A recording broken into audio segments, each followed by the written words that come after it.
So tell me, where was this, when was it, and what happened? Okay, so it's when I was 10, so I'm 58 now, so it's been a long time ago. But I was 10 years old, and it was in a part of Kentucky called Mazie. It's a small little town. There wasn't many people live there, but my first cousin lived behind me, and we had about a foot of snow on the ground, so it was in the wintertime. And there was a holler up behind her house. So we made the excuse that we was going to check the mail, and we went up the holler and was cracking the ice on the creek. We was having a ball, and then we heard something that was doing it up the creek from us. And the next thing I know, here it comes right through the trees, out of the woods, and it chased us off.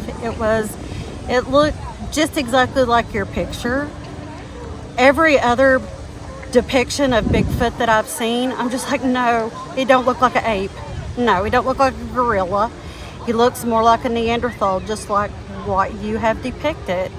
And so when we got home, she was just like, we can't tell nobody because they won't believe us. But I did. I told my dad. And my dad said that when he was a teenager, he was up that holler coon hunting and he saw the same thing. Wow. So What did it look like?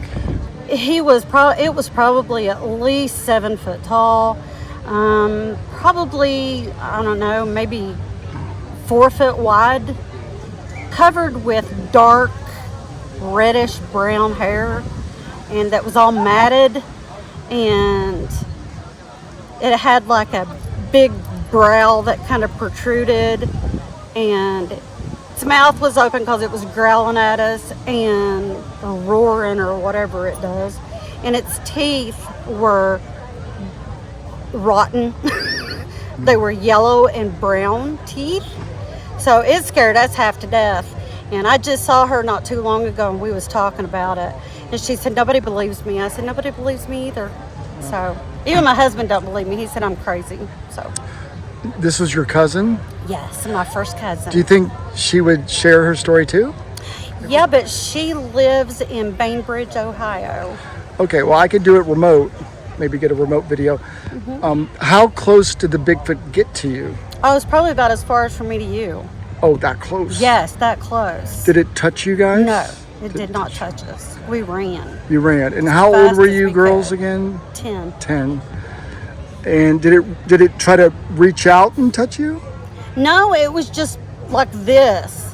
It was just come down through there like this and was growling and showing its teeth, and it didn't try to catch us or nothing, but it scared us half to death, like it was trying to scare us away from its property, from its, you know. Can you describe the nose and the mouth?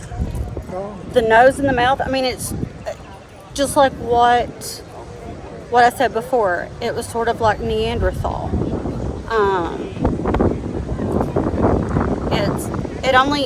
It had hair everywhere except for around its eyes and its nose and around its mouth.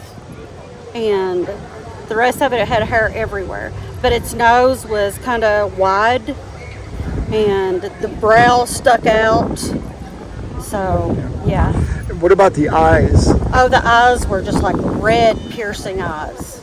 So, Could you see the whites of the eyes or just no, red? Just red. Just red. Yeah.